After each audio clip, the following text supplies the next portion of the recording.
Peter Delapenning here with USA coach Earl Daley and captain Sindhu Sriharsha after a 55-run loss to Bangladesh. But in the loss, a couple of records today, you score the highest ever total individual score by a USA women's T20I innings with your 74 not out, and partnership with Lisa Ramjit, 91 for the fourth wicket. That's the highest partnership in USA T20I cricket for any wicket on the women's side. So congratulations on those two feats. Thanks, Peter. Despite it being a losing effort, hearing those feats, what does it mean to you? Well, I think definitely it's hard for the girls to come against the number one team, in this tournament. They definitely did better. I think we could have bowled a little bit better, but definitely a lot of learnings to go back to batting. I think one of the things that we talked about was either Disha or I had to stay until the 20 overs. I'm glad that we were able to stay all 20, but getting closer to 160 would have been a little more better, but I guess, it is what it is. Coach, you said you've seen a little bit of improvement each game. What did you see that was an improvement today?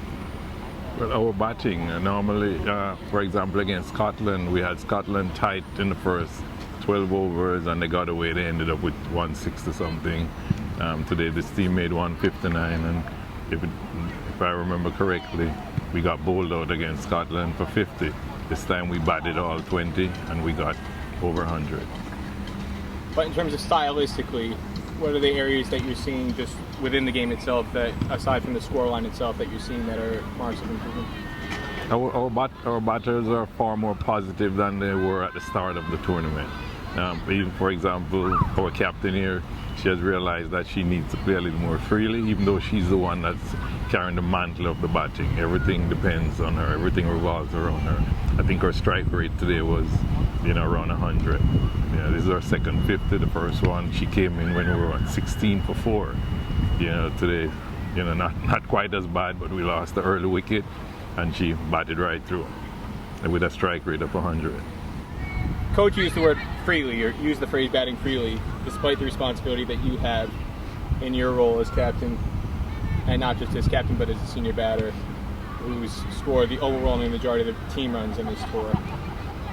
And yet, in spite of that, the freedom that you played with, this has been an issue I've brought up with you a couple times in the interviews throughout the tour, the lack of it from some of the other players. The shots that you played, the bulk of your runs all tour, the number one scoring shot that has been played by USA all tour long has been the Sindhu Sriharsha glide through backward point through third man for the 4 runs to the boundary. You played it time and time again, and when you do play it, results in the manipulation of the field. All of a sudden, third man goes back, mid-on comes up, mid-off comes up, and then you go over the top. And then when mid-on, mid-off go back, and a leg side fielder comes in, you sweep through the leg side. There's just constant rotation of the field through that freedom, through that experimentation at times that we're not seeing from other players. There was a sequence, Lisa Ramjit, early in the partnership, she had 10 straight dot balls. And this is, again, not just this match, but other matches. I don't think a single one was defended. Every single one. Punch back to extra cover, mid-wicket, bowler. There's just been an unwillingness at times to experiment, to explore more scoring options. Why do you think that is? Well, first of all, I think I would definitely want to go back to what it was in Scotland in 2019. 2019 it is. I learned a great deal when I played again in Scotland. I think I put a lot more pressure on myself in 2019, trying to play a lot more conservative batting. And I realized when we bat against bigger teams like this, we have to be a lot more positive. Having played fair break over here as well, I've learned a great deal playing against some of the bigger batters who are trying to tell me that I have to manipulate the fields. I have the shots in me that I can manipulate the fields and play the bowler more than just playing the ball itself, play the bowler. So definitely have gone back after the fair break experience and worked on it. And this has definitely been a conscious effort when I've gone back, worked the past couple of months. All I've done is to try and access that behind. I've religiously worked on that shot. I'm happy it's coming ahead and I'm brave enough to try that. That's something that I've been telling myself. There's no meaning in trying to hold back all my shots that I have in my book and just play defensive out there. We should be brave enough to go and play their shots. And we've said that in the dressing room as well. We're going to back them, go play your shots. If it doesn't come your way, it's completely fine. We are backing you to be more free and go out there and get their runs. Joe, I'll ask you the same question to you in a sense. The only time I can remember somebody really trying to experiment was in the warm-up game here against Thailand when Snigdha Paul, late in her innings, played 2 consecutive reverses, and each time she got 2 runs for them through third man.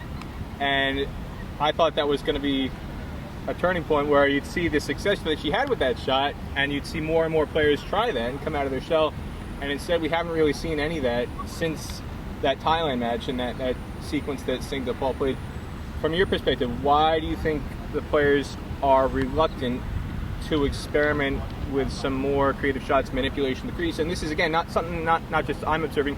Mignon Dupre, the former South African captain who's been here doing commentary, she's brought it up multiple times on air when she's been in the commentary box on USA games.